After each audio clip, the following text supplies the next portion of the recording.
Friends, welcome to my channel Dipali eating share creativity. তোমরা সবাই কেমন আছো? নিশ্চয়ই খুব ভালো আছো।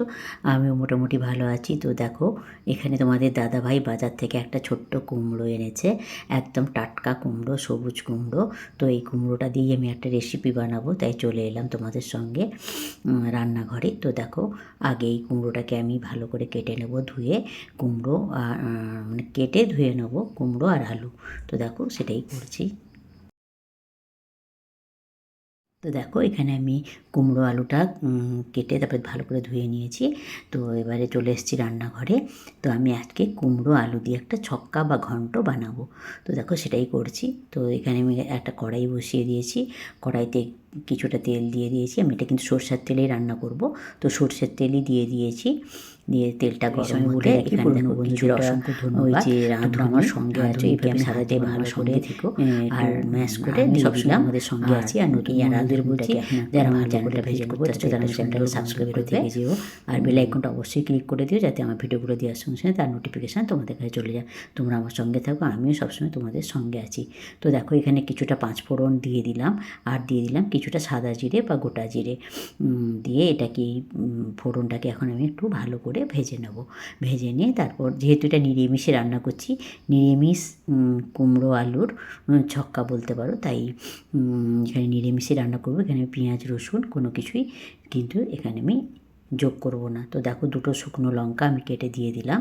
তো দিয়ে এটাকে আমি একটু ভালো করে ভেজে নিচ্ছি। আর বরাবরের মতো আমার ভিডিওটা কিন্তু খুবই ছোট হবে, তোমরা কিন্তু পুরোটাই দেখো, কেউ কিন্তু স্কিপ করে দেখো না। আর এখানে 1 ইঞ্চি মতো আদা আমি গ্রেটারে গ্রেট করে রেখেছিলাম, তো সেই আদাটাই আমি দিয়ে দিলাম। দিয়ে সেটাকে একটু ভালো করে ভেজে নিচ্ছি। আর অবশ্যই একটা লাইক দিয়ে কিন্তু দেখা শুরু করো, আর একটা মিষ্টি কমেন্ট করো। কমেন্ট পড়তেও ভালো লাগে, কমেন্ট ভেবে তোমাদের কাছে যেতেও ভালো লাগে। আর ভালো, আমি যেহেতু পরে ভয়েস দিচ্ছি তাই বলছি, রান্নাটা খুবই সুন্দর হয়েছিল। তোমরাও রান্না করে খেও, আর বন্ধুবান্ধব আত্মীয় স্বজনদের সঙ্গে শেয়ার করে, যাতে তারাও কিন্তু এটা এইভাবে রান্না করে খেতে পারে। তো দেখো, এখানে আমি একটু জল দিয়ে দিলাম যাতে মশলাটা না পড়ে যায়। দিয়ে কিছু গুঁড়ো মশলা অ্যাড করছি, তার আগে আমি কিছুটা লবণ, পরিমাণ মতো লবণ দিয়ে দিয়েছি। এবার পরিমাণ মতো হলুদ দিলাম।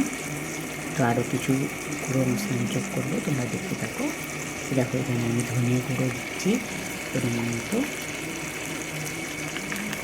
ধনে গুঁড়ো দিয়ে দিলাম। এখানে তো ধনেটা বেশি লাগে, ঘন্টতে ধনেটা খুব, ধনের গন্ধটা খুবই ভালো লাগে, ধনে জিরে। দেখো, তারপর দিয়ে দিচ্ছি কিছুটা লঙ্কা গুঁড়ো, শুকনো লঙ্কার গুঁড়ো দিয়ে দিলাম। তারপর দিয়ে দিচ্ছি জিরে গুঁড়ো। তো ব্যাস, আর কোনো গুঁড়ো আমি এখানে দিব না। এটাই এটাকে একটু ভালো করে নেড়ে মিশিয়ে নিচ্ছি।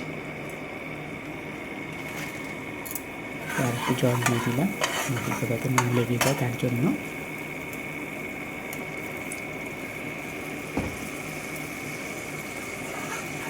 তো দেখো, এবারে আমি একটু, আমাদের কুমড়োটা সবাই একটু মিষ্টি মিষ্টি খেতে ভালোবাসে, তাই এখানে একটু চিনি দিয়ে দিলাম। আমি 2 চামচ চিনি অ্যাড করব।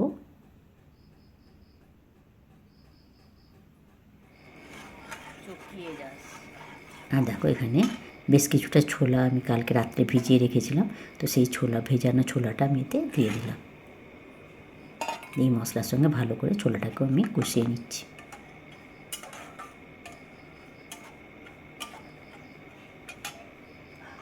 তো দেখো, একটু সামান্য জল দিয়ে দিয়েছি।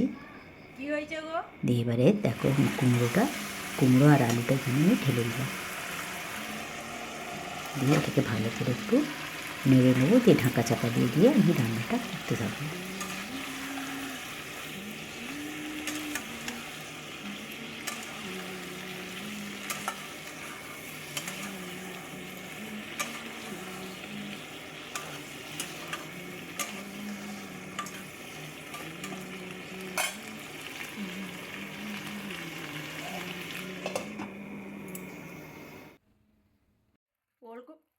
দেখো, ঢাকা চাপাটা আমি খুলে নিয়েছি। আমার কুমড়ো, আলু, ছোলা সবই কিন্তু সেদ্ধ হয়ে গেছে, আর জলটাও দেখছো শুকে গেছে। তো এবারে আমি এর সঙ্গে একটা জিনিস অ্যাড করব, সেটা হচ্ছে নারকেল কোড়ানো। তো শীতের সময় এসব নারকেল কোড়ানো দিয়ে একটু ভালো করে রান্না করে খেতে ভালোই লাগে। আর সত্যিকারের এই কুমড়োর ছক্কাটা দারুণ হয়েছিল কিন্তু খেতে। তোমরাও কিন্তু এইভাবে বানিয়ে একবার খেয়ে দেখতে পারো। আর অবশ্যই ভালো লাগলে বন্ধুবান্ধব আর আত্মীয় স্বজনদের সঙ্গে শেয়ার করো, যাতে তারা ওইভাবে বানিয়ে খেতে পারে। তো দেখো নারকেল কুড়োনোটা দেওয়ার পরে আমি নারকেল কুড়োনোটা এর সঙ্গে মিশিয়ে নিলাম। তো আরও কয়েকটা জিনিস আমি এখানে অ্যাড করব, তোমরা দেখতে থাকো। তো দেখো এই যে কিছুটা গরম মশলা আমি দিয়ে দিলাম, আর দিয়ে দিলাম 1 চামচ ঘি। তো তরকারিটা না খেতে পুরো একদম সেই ঠাকুর মন্দিরে যেমন কুমড়োর ঘন্ট হয় না, ওই টাইপেরই লাগছিল, দারুণ লাগছিল খেতে। দেখো সব কিছুই মিশিয়ে দিলাম।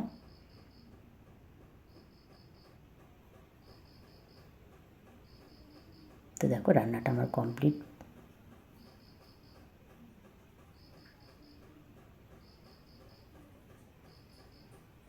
ভালো করে একটু নেড়ে চেড়ে ঘিটা দিয়েছি, তো তাই ঘিটা সব জায়গায় সব তরকারিটার সঙ্গে আমি একটু মিশিয়ে দিলাম।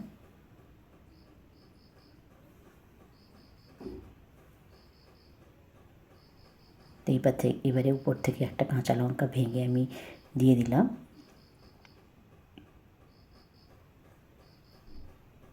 তো আমার রান্নাটা হয়ে গেছে, এটাই হচ্ছে ফাইনাল লুক।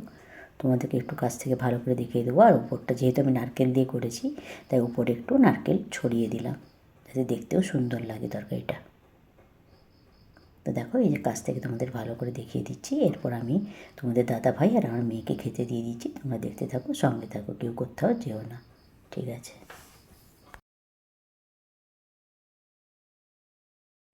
তো দেখো বন্ধুরা, ওই যে কুমড়োর ঘন্টটা করলাম, মানে কুমড়োর ছক্কা যাকে বলে, একদম নিরামিষ, ওটা আমার মেয়ে খাচ্ছে, খেয়ে বলবে কেমন হয়েছে। ভালো হয়েছে। ভালো হয়েছে। কিসের স্বাদ পাচ্ছিস? নারকেল কোড়া। কেমন হয়েছে গো? পাটা নামিয়ে বসো।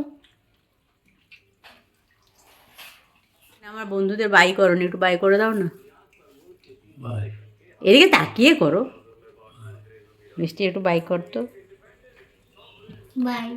তো দেখলে বন্ধুরা, ওই যে কুমড়োর নিরামিষ ছক্কাটা বানালাম, তো ওটা তোমাদের দাদা ভাই আর আমার মেয়ে খেয়ে বলে দিল ভালো হয়েছে। তো তোমরাও কিন্তু নিরামিষের দিন এরকমভাবে একটা কুমড়োর ছক্কা বানিয়ে খেও, খুবই ভালো লাগবে। সবাই খুব খুব ভালো থেকো, সুস্থ থেকো, সাবধানে থেকো, আমার সঙ্গে থেকো। আমিও সবসময় তোমাদের সঙ্গে আছি। Good afternoon, by.